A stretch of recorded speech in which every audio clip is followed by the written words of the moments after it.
mais avec vous, avec toi, menteur ambulant, monsieur Alakalebas, on va partir maintenant à la découverte justement de Madame Audrey, ce qui l'emmène ici dans cette émission. Justement, on va découvrir cette belle fleur qui est en face de moi. Bon, c'est juste une image, hein, la fleur.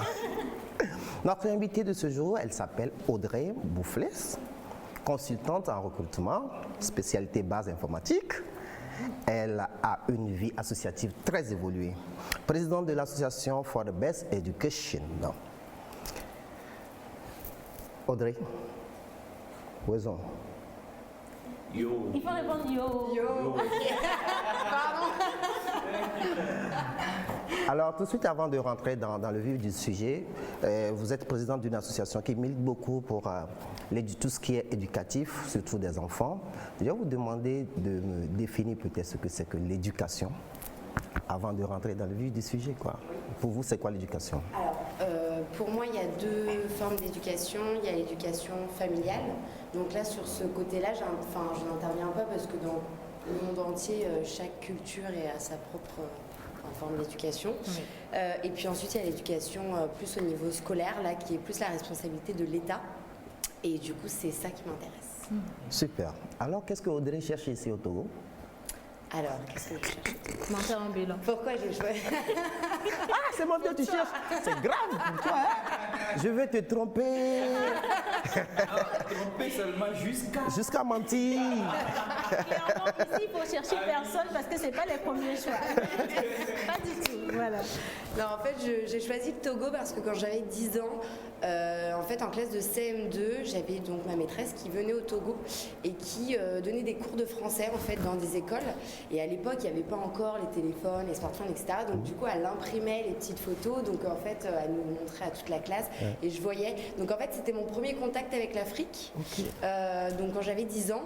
Et puis, par la suite, par un réseau professionnel aussi des personnes que je connais aujourd'hui, une Togolaise du coup qui m'a inspiré confiance et je lui ai demandé si je pouvais venir dans son pays, si elle pouvait m'aider. Du coup, je fonctionne beaucoup par relation et affinité.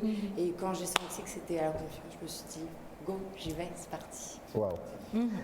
For the Best Education, voilà le nom de votre association. Qu'est-ce que cette association-là fait avec les Togolais ou les Togolaises ici? Alors, avec For the Best Education, aujourd'hui, j'ai un projet qui s'appelle World School, qui est donc la série documentaire sur l'éducation des enfants dans le monde. Et l'objectif, en fait, c'est d'aller capturer des instants, des moments, comprendre comment se passe l'éducation dans un pays.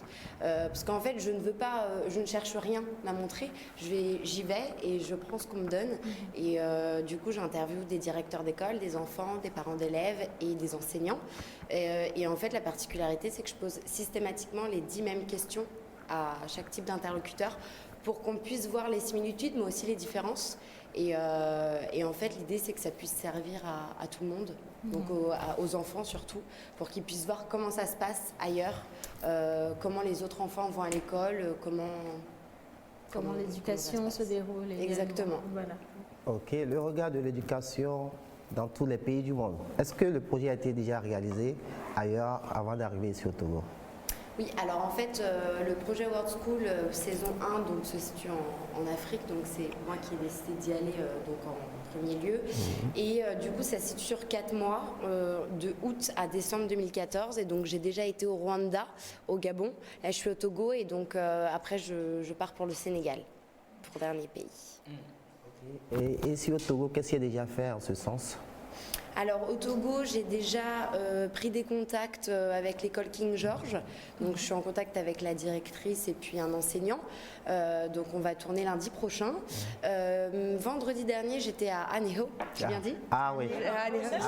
Bravo. Bravo. Bravo. Super. J'ai bien dit. Et enfin. Et donc voilà, j'ai visité une école où j'ai interviewé 3 enfants, le directeur et l'enseignante. Et en fait, j'ai été là-bas, je trouvais ça très sympa parce que c'est une maman qui m'a contactée donc, sur Facebook pour que je vienne la voir. C'est des Français qui habitent là depuis 2 ans. Et finalement, sa fille est la seule YOVO de l'école sur 300 enfants. Et donc du coup, j'ai trouvé ça sympa d'aller voir en fait aussi, elle, comment elle ressent l'éducation alors qu'elle a que 5 ans et qu'elle est là depuis 2 ans. Du coup, je l'ai interviewé aussi, c'est très sympa. Et qu'est-ce qu'il reste à faire? Qu'est-ce qu'il me reste à faire? Oui. Beaucoup de choses. J'attends qu'il y ait plein de... J'aimerais bien interviewer des écoles publiques et des écoles privées parce que j'ai besoin d'avoir un spectre de toute l'éducation qui se passe. Souvent, c'est plus facile de contacter les écoles privées. Donc, s'il y a des directeurs d'écoles publiques qui veulent me contacter, ce serait avec plaisir. Voilà. En tout cas, je pense quand même que c'est un appel à l'endroit de tous les directeurs d'écoles publiques. Si vous ressentez le besoin peut-être de vous faire interviewer, même de laisser Madame Audrey rentrer rencontrer les enfants, ce serait vraiment un plaisir. Donc oui, toi tu n'es pas directeur d'école, on va voir la façon dont tu es sapeur aujourd'hui. Non, je ne suis pas directeur d'école, mais je pense que c'est très, très important parce qu'il y a, on le sait très bien, il y a une lourdeur administrative. Donc pour aller vers les institutions de la République, c'est un peu plus compliqué. Mais je pense au travers de cet appel-là, il y aura quand même des directeurs qui seront très, très intéressés et qui pourront quand même vous faire appel. Ça, j'en suis convaincu. Après, je trouve quand même que le projet est bien à la base parce que ça permet un brassage culturel déjà dès le bas âge pour les enfants. Exactement. Donc oui, c'est une bonne chose. Donc s'ils nous regardent, c'est le moment de nous contacter peut-être sur la pause au travers du numéro qui est affiché au bas d'écran ou sinon Madame Audrey, avant de partir, va laisser un numéro de téléphone également pour qu'on puisse la joindre. Pas celui de monteur ambulant. Alors, Sûrement pas. alors rapidement, une dernière question. Pourquoi avoir choisi interviewer que les enfants? Quel intérêt portez-vous vers les enfants pour ce genre de documentaire? Oui, j'ai créé l'association parce que, en fait, je pense que si un enfant a vraiment confiance en lui, qu'on lui donne les clés de son épanouissement et qu'on ne forme pas des robots, mais vraiment, en fait, des enfants qui puissent grandir dans ce qu'ils aiment et qu'on leur donne confiance à faire ce qu'ils savent faire, je pense que ça fait des jeunes adultes confiants et qui peuvent se dire qu'ils sont capables de tout faire. Moi, je sais que c'était mon rêve de partir seule en voyage parce que j'avais envie d'aller à la rencontre de l'autre et j'ai ce rêve depuis 10 ans. Donc, ce que je veux dire aux enfants, c'est que même si ça prend du temps, quand on a vraiment un rêve qu'on veut réaliser, et je pense qu'on peut le faire si on s'en donne les moyens, mais ça prend du temps. Voilà. Okay. J'ai une question, Madame Audrey. Est-ce que après les documentaires, lorsque vous allez ramener les images chez vous, il y aura un certain lien qui va se construire entre les enfants d'ici et les enfants de là-bas? Est-ce qu'il y aura quelque chose qui va rester? Exactement, c'est le 3e projet de For the Best Education, c'est World Connection. En fait, il y aura des ateliers qui vont être donc construits à l'intérieur des écoles. L'idée, c'est vraiment de permettre une connexion entre les enfants du monde qui puissent voir aussi en fait ce qui se passe en France, parce qu'il y aura aussi un épisode sur la France. Il y a des épisodes sur tous les pays du monde. Et donc, l'idée, c'est qu'on essaye et on puisse en fait vraiment permettre une connexion pour qu'en fait ils puissent comprendre et se trouver aussi des points communs, parce que c'est ça aussi l'idée, c'est toujours d'accepter la différence et de pouvoir aller voir ce qui se passe, découvrir des nouvelles cultures. D'accord. Alors pour le bruit que vous venez d'entendre, on a les invités de notre, j'espère, les invités de notre J-Wiz. On a parlé de crépissage aujourd'hui, donc Ils ont commencé. ils ont déjà commencé à faire du crépissage. Bah ouais. On a des messieurs qui sont Le arrivés studio. avec des casques de chantier. Ils sont exactement, donc c'est eux qui font tout le boucan Ce ne derrière. sont pas des gilets jaunes. Non mais aujourd'hui vraiment, j'ai cru une fois le gars s'est dit, mais le Ils sont pas gars prêts s'est d'arriver. dit, un peu immo, je leur parle d'architecture, de génie, de je sais pas Ils quoi. ne comprennent rien. Ils Aujourd'hui, comprennent il faut que rien. je leur Je montre. vais leur faire Odiana Miyabulu maçon. Ok, bah soit, voilà. Alors, on va laisser Audrey partir. Mais donc, je lance cet appel à tous ceux, même à l'intérieur du pays, tous ceux qui voudraient bien que Audrey passe dans leur établissement afin de réaliser ce documentaire. Il suffit de nous écrire sur le numéro de l'émission La Pause, et puis Audrey se fera le plaisir De se déplacer. de venir chez vous. En tout cas, merci beaucoup Madame Audrey pour l'intérêt que vous avez porté au Togo, également à tous les petits enfants qui sont dans les écoles togolaises. On vous souhaite beaucoup de chance dans cette aventure, et pour la prochaine fois, si vous avez envie de partir seul, considérez que l'équipe de La Pause veut bien partir également. Ah oui. Voilà. D'accord. Alors, on va poursuivre notre émission, mais avant, je lis encore ce message. Alors, salut l'équipe. Juste pour vous saluer et dire à Onia que la pluie a cessé l'eau. Donc, si ça se trouve, la go, elle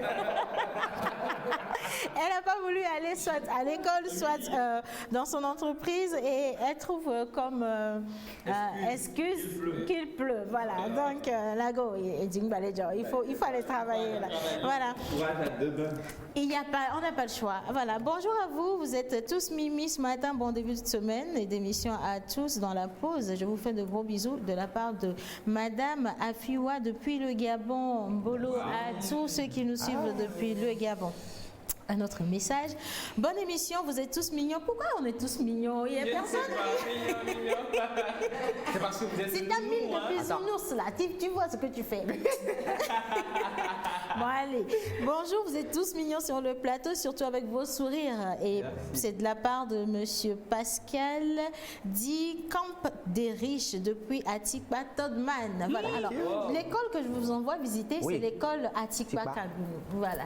C'est à Todman. Et peut-être que notre cher ami va vous aider, on ne sait jamais. Bon, on vous responsabilise, Monsieur Pascal. On vous envoie Madame Audrey et puis vous l'emmenez à Atikpa pour qu'elle puisse faire ses interviews tout simplement. Voilà. Bonjour la pause, vous êtes... maintenant on n'a pas mis mignon. Mais on a mis un gros émoticône avec un gros cœur au niveau des lèvres. Je kiffe trop tes dents, Jerry. Hey. Mais non. Bon, alors, quel est ton secret? Mon secret, c'est rien. Si tu ne dis pas allô. Ouais, c'est à l'eau. Et puis, j'ai l'habitude de mettre du coton dans du charbon pour nettoyer les dents. Ouais, voilà, justement, c'est ça. C'est ça le secret. Bah, si elle suffit avec la vieille, Ouais. Il voulait pas le dire. C'est son secret. c'est la recette de mémé. De mémé, effectivement. Le charbon avec du cuir d'eau. Charbon, voilà, vous écrasez le charbon, oui. Et puis vous y allez dire. Voilà, vous y allez. Il y en a qui prennent du cure-dent, qui en mettent dedans pour quand même nettoyer les dents, ou bien du coton tout simplement pour nettoyer les dents. Mais le pire, c'est quand on prend du citron avec le charbon. Là, après, ça donne un effet. Oui, hein, au niveau de la gencive. gencive. Oui. Non, mais il y a des enfants qui sont très récalcitrants le matin pour se brosser les dents. Donc il faut trouver une solution pour eux. J'espère juste que tu fais pas ça aux enfants à la maison. Non, pas aux enfants, puisque j'ai eu la chance de subir ça. Donc, Ah d'accord. Vous bah ne oui, prenez hein. pas les enfants torturés dans l'enfance. Parce que Joël peut l'illustrer Non, mais facilement. quand je vous parle de l'autre, je vous parle de moi. Voilà. Donc c'est simple. Comment on appelait ces pâtes dentifrice Non. de charbon? Non. Les pâtes charbonnées. Waouh. Ah ouais? Bon, tu peux déposer la marque. Ça vient de la mentolante. Avec la marque santé, bien-être, beauté. Surtout que nous avons de bons produits chez nous ici, hein, des produits locaux. On va utiliser les produits chimiques là. Le charbon. Le charbon. Bah alors tu déposes la C'est marque. très bio. Et nous on te produit. Il n'y a pas de problème. C'est Pendant bio. qu'on y est, tu ajoutes l'éponge avec Bekoussa. Oh, pour les dents. Non, pas pour les dents. Tu vas te blesser. Elle est en train de déposer les Mais marques, est-ce non? que tu te rends compte que dans certains pays, ils sont en train de mettre en avant des hôtels bio? Ouais. Lorsque vous rentrez dans ces hôtels, vous n'avez pas des éponges de fil synthétique. Non, vous avez les éponges Bekoussa, comme tu le dis, avec du Akoto ou bien du Lagos Lee, par exemple. C'est super. Oui, oui, et même la décoration, tout est fait soit en bambou, en bois, tout est naturel. Oui, On mais se en sent fait, bien là-bas. Je Oui. pense que nous sommes dans une logique où si on ne fait pas attention, les années à venir, nous irons tous vers là. Certes, on fera beaucoup plus la promotion de ça pour garder peut-être l'environnement en bon état. Oui, Bon, pour ne oui, pas parler environnement, on se donne rendez-vous oui, mercredi. oui. Bon, allez, je lis rapidement un autre message. Quel contact ce numéro et je la connecte au DG. Alors voilà, un message qui vient. Salut, dites à Madame Audrey de venir à l'école privée CPL. Le grand enseignant 6 à Tokweng Badago. On sera très content de la recevoir. Donc vous venez, vous voyez, vous avez déjà une école qui vous veut. Alors, Manta va juste garder ce message et récupérer le numéro de téléphone. Mais en attendant, moi, je continue. Mais Mais avant, je précise en tout cas que les jeux sont ouverts aujourd'hui et donc vous pouvez repartir avec ces coffrets-là qui sont avec nous, qui sont composés de t-shirts, de très jolis t-shirts, également de boutons manchettes pour les hommes et des boucles d'oreilles pour nos jeunes femmes. Et pour participer, il vous suffit de justement nous donner le lieu où va se tenir la journée de sensibilisation à la citoyenneté et au paludisme à la fin de ce mois. Voilà. Et merci. Si vous trouvez, vous venez chercher votre lot. Si vous ne trouvez pas, nous aussi on a besoin de boucles d'oreilles et de manchettes ici. Joël en a besoin. Oui. Voilà. Bon, allez, on va poursuivre maintenant. Plage publicitaire couplée de l'intermède. Et puis juste après, on va retrouver notre monsieur Info Imo avec ses invités au casque. On va parler de crépissage. Ah oui.